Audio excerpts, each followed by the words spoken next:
नमस्कार प्यारे कृष्ण भक्तों। वैसे तो हमारे प्यारे कृष्ण जी को कई नामों से पुकारा जाता है। जो उनका सबसे प्रिय नाम है वो है लड्डू गोपाल। आइए जानते हैं उनका लड्डू गोपाल नाम किस प्रकार पड़ा।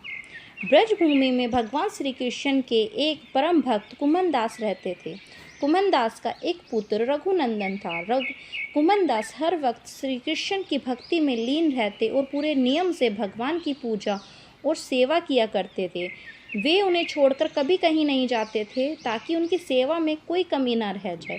एक दिन वृंदावन से उनके लिए भगवत कथा करने का न्योता आया।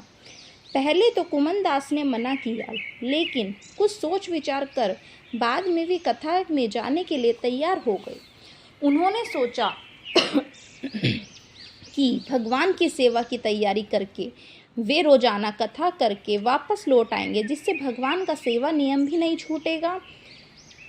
उन्होंने अपने पुत्र को समझा दिया कि वे भोग तैयार कर चुके हैं, तुम्हें बस ठाकुर जी को भोग लगाना है। इसके बाद वे वहां से प्रस्थान कर गए।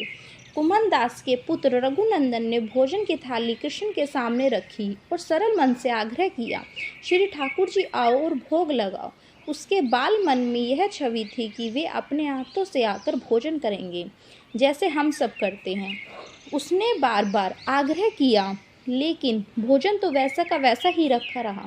अब रघुनंदन उदास हो गए और रोते हुए पुकारा, हे श्री कृष्ण आओ और भोग लगाओ। कहते हैं ना, जो सच्चे मन से भगवान को पुकारता है तो भगवान को आना ही पड़ता है। रघुनंदन की इस पुकार के बाद भगवान श्री कृष्ण ने बालक का रूप धारण किया और भोजन करने बैठ गए। जब कुमन दास ने घर आकर रघुनंदन से प्रसाद मांगा तो उसने कह दिया कि श्री ठाकुर जी ने सारा का सारा भोजन खा लिया है।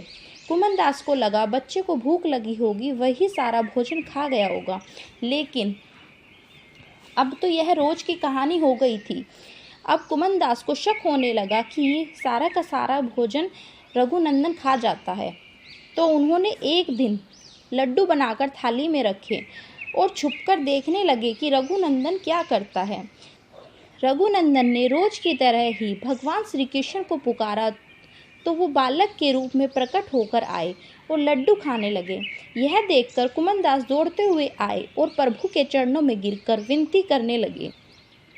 उस समय श्री कृष्ण के एक हाथ में लड्डू और दूसरे हाथ वाला लड्डू मुख में जाने को ही था कि वे एकदम मूर्ति हो गए। उसके बाद से ही उनकी इसी रूप में पूजा की जाती है और वे लड्डू गोपाल कहे जाने लगे। जय श्री राधे राधे, जय लड्डू गोपाल।